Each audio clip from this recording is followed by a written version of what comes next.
دوستو، جیسا کہ آپ جانتے ہیں کہ ہم آج کل آپ کو اسلامی واقعات کے بارے میں بتا رہے ہیں، تو چلیے آئیے آج ہم آپ کو ایسے ہی ایک اور واقعہ سناتے ہیں۔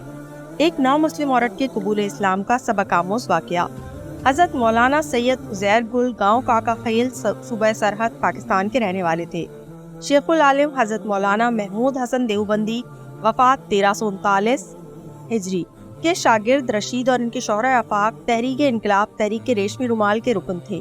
تحریک کے لیے آپ نے نہایت جاگزل خدمات انجام دی جنہیں تاریخ فراموش نہیں کر سکتی۔ آپ کو اپنے استاد کے ساتھ مالٹا کی قید خانے میں اسارت کی شہادت بھی حاصل ہوئی۔ واپس لوٹے تو دیوبند ہی کے ہو رہے، مختلف چھوٹے چھوٹے کاروبار کر کے اپنی معاش کا انتظام فرماتے تھے۔ مزاج میں حد درجہ سادگی اور طبیعت میں استقامت تھی۔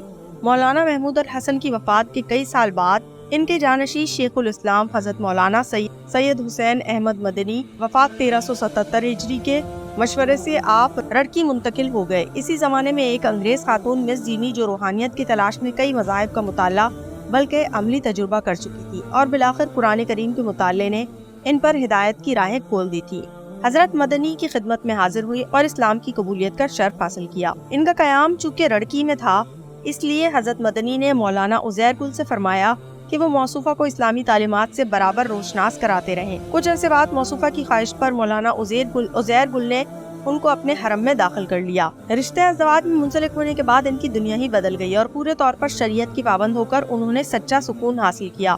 آزادی ہند کے موقع پر جب مولانا عزیر گل نے وطن مراجعت کا قصد فرمایا تو موصوفہ بھی ساتھ آ گئی اور شہروں کی پر رونق عمارتوں میں رہنے والی اس خاتون نے حق کی خاطر ایک دور افتادہ معمولی سے گاؤں میں اپنے بلند پایا شوہر کے ساتھ پوری زندگی گزار دی۔ وہی وفات ہوئی۔ گاؤں کے قریب ایک ٹیلے پر ان کا مزار تھا۔ وہاں کے لوگ شفقت و محبت سے انہیں مدر صاحبہ کے نام سے یاد کرتے ہیں۔ افسوس چند سال قبل تحریک ریشمی رومال کی آخری نشانی حضرت مولانا عزیر گل صاحب نے بھی اس عالم فانی سے پردہ فرما لیا۔ مدر صاحبہ نے اپنی آپ بیتی صراط مستقیم کے نام سے انگریزی میں لکھی تھی۔ ذیل میں آپ اس آپ بیتی کی تلخیص ماہنامہ دارالسلام مالیر کوٹلہ پنجاب بھارت کے شکریہ کے ساتھ پیش کی جا رہی ہے۔ میں اپنے والد چارلس ایڈورڈ اسٹوفرڈ اسٹیل کی 7ویں لڑکی ہوں۔ میں 1885 میں حیدرآباد سندھ میں پیدا ہوئی۔ میرے والد صاحب بڑے انصاف پسند اور بات کے پکے انسان تھے۔ انہیں ہندوستان میں ہندوستانی لوگوں سے بڑا لگاؤ تھا۔ کبھی کبھی تو وہ خود کو سندھی کہہ دیا کرتے تھے۔ ہماری خاندانی نسبتیں بڑی عظیم تھی، مگر ہمارے والد کا کہنا تھا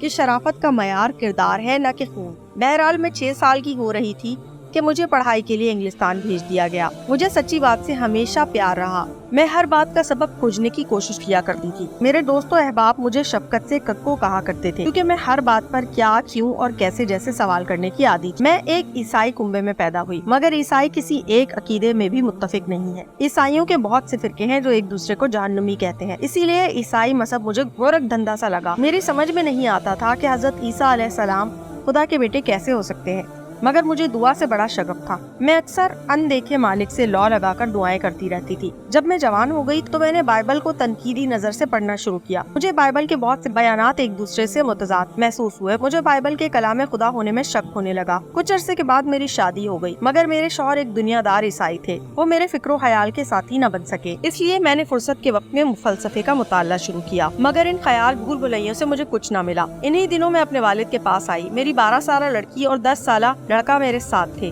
یہاں مجھے ویدانت پڑھنے کا موقع ملا۔ مجھے اس کے پڑھنے سے بڑی تسکین ملی۔ مجھے محسوس ہوا کہ یہ وہ چیزیں مجھے مل گئیں جس کی مجھے تلاش تھی۔ ویدانت کے مطالعے نے مجھے ہندو دھرم کے قریب کر دیا۔